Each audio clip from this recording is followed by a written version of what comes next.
सदर मजलिस और रुकन पार्लियामेंट हैदराबाद बैरिस्टर असदुद्दीन ओवैसी ने सरकारी मुलाजमीन पर से आरएसएस की सरगर्मियों में हिस्सा लेने की पाबंदी हटाए जाने पर शदीद रद्दअमल जाहिर किया है। मीडिया से बात करते हुए सदर मजलिस बैरिस्टर ओवैसी ने कहा कि महात्मा गांधी के कत्ल के बाद पंडित नेहरू की हुकूमत और उस वक्त के वजीर दाखिला सरदार पटेल ने आरएसएस पर पाबंदी लगाई थी। बाद में इस शर्त पर पाबंदी हटाई गई कि वो हिंदुस्तानी दस्तूर और परचम का एहतराम करेंगे और ये तहरीरी तयक्कुन हासिल किया गया था। लेकिन आज बीजेपी की क़यादत वाली एनडीए हुकूमत सरकारी मुलाजिमीन को आरएसएस की सरगर्मियों में हिस्सा लेने की इजाज़त दे रही है, जो कि बिल्कुल गलत है। आरएसएस कहती रही है कि वो हिंदुस्तान की तनों को कबूल नहीं करती, वो हिंदू राष्ट्र के नाम पर कसम खाते हैं।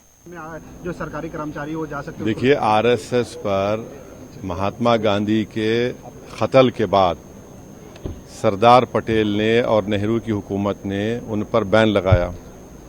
उन पर बैन इसलिए निकाला गया क्योंकि उनको ये मानना पड़ा कि वो भारत के संविधान को मानेंगे, वो भारत के नेशनल फ्लैग को मानेंगे और उनको अपना एक रिटर्न कॉन्स्टिट्यूशन देना पड़ा और उसमें कई कंडीशंस थे जो पॉलिटिक्स में हिस्सा नहीं लेंगे।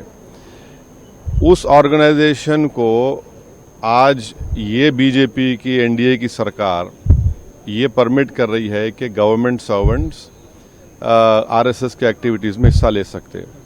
तो ये मैं समझता हूँ ये बिल्कुल गलत है, क्योंकि आरएसएस का जो मेंबर का ओथ होता है, पहले तो मराठी में था, बाद में उन्होंने उसको संस्कृत में किया, फिर थोड़ा अमेंडमेंट्स किए। वो ओथ आपको कहता है कि वो भारत की डाइवर्सिटी को, प्लुरलिज्म को नहीं मानते, वो तो हिंदू राष्ट्र के ऊपर कसम खाते हैं। तो जो हिंदू राष्ट्र के ऊपर कसम खाता वो तो इंडियन नेशनलिज्म के खिलाफ बात कर रहा है। और मेरा मानना ये है कि जितने कल्चरल ऑर्गेनाइजेशंस हैं उनको परमिट नहीं करना चाहिए। तीसरी बात यह है कि ऐसे कई कल्चरल ऑर्गेनाइजेशंस हैं जो कम्युनिस्ट आइडियोलॉजी को मानते हैं। ऐसे कई कल्चरल ऑर्गेनाइजेशन, मिसाल के तौर पर जो जमात इस्लामी है।